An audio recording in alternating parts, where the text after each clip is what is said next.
السلام عليكم ورحمة الله وبركاته. سؤال وهذا خيارته ملك السودرة ذيك جوكتين موغال كان الشر قري صاحبنا قارسية ما أنت وها روا إن هل كان إذن كل وذاقو لبق قضب مهمة هدي أتربتيت إن أتقونيها نغتيت لبدا أنا قضب أذيك أيك وخصيان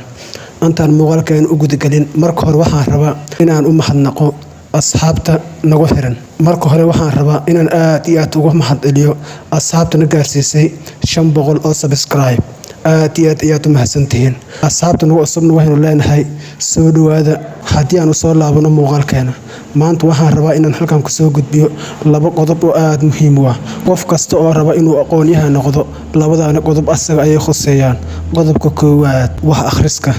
in qofku wax akhriyo waxay ka kaalmeynaysaa inuu noqdo qof aqoon yahan ah adduunkaani waxa lagu kala hormaray wax akhriska haddii uu badan yahay wax akhriskaada waxa tahay qof aqoon yahan ah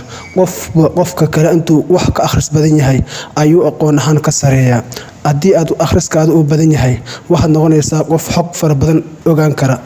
tusaale ahaan qofka waxaa laga rabaa inuu maalin waliba uu akhriyo ugu yaraan 2 safahadood ama 3 safahadood inuu ku dadaalo wax akhriska aad ayuu muhiim ugu yahay qofka maskaxdana waxay ka heshaa caafimaad waxaa laga rabaa inaad joogtaysid wax akhriska gaar ahaan waa inaad ku dadaashaa akhrinta quraanka kariimka ilaahay subhanahu wa ta'ala aad ayuu u amaanay dadka quraanka kariimka akhrintiisa ku dadaala quraanka kariimka waxa laga helaa ajir aad u far badan rasuulka sallallahu alayhi wasallam waxa uu yiri ma dhaho alif laam mim waa hal xarf balse rasuulka sallallahu alayhi wasallam waxa uu yiri alifku waa xarf laamku waa xarf mimku waa xarf qofku markuu dhaho alif laam mim isla markiiba uu helayaa 30 ajir ah waxa dareemaysaa inay halkaan fursad aad u weyn taalo waxa laga rabaa inaad ku dadaashid akhrinta wax akhriska wuxuu noqon karaa sheekooyinka aad jeceshahay ahadiiska nabiga sallallahu alayhi wasallam سيد رسول صلى الله عليه وسلم ودو وليبا قفكو يفرنتا waxaa laga rabaa oo kaliya maalin waliba inuu wax akhriyo hadii sidaas maalin waliba jadwalkaada ku darsatid inaad wax akhrisatid waxaad noqonaysaa qof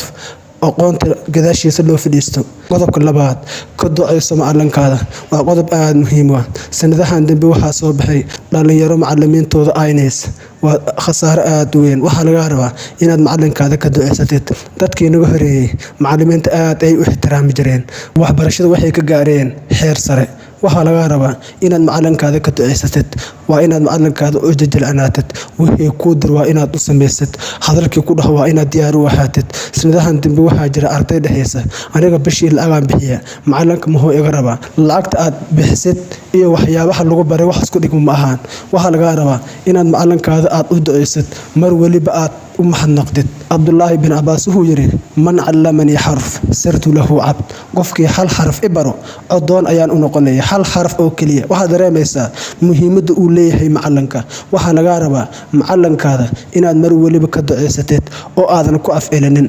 mar waliba aad noqotid ardayga uu jecel yahay macalinkaada hadii aad isjeclaysiisid asaguna wuu kugu dadaalayaa wuu ku haqarbayaa dad fara badan ayaa maanta waxay sameeyaan macalimiinta waxay u geystaan dhibaato aad u weyn ku dadaal inaad macalinkaada sidaas noqonin oo aad noqotid arday aad u wanaagsan muuqaalkaani share gareey YouTube-keena subscribe noo saara aad iyo aad u mahadsantihiin intaan muuqaaliga aan ku kulmi doono sidaas nabadgelyo wassalaamu calaykum waraxmatullaahi ta'ala wabarakaatuh.